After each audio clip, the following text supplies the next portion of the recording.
Every spring, we start sneezing, itching, and dealing with watery noses. Is it cold? No, that's not a cold, it's allergies.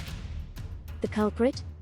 Histamine, a chemical your body releases when it thinks harmless things like pollen or pet dander are dangerous. When histamine is released, it binds to special receptors in your body. This causes symptoms like runny nose, hives, or swelling.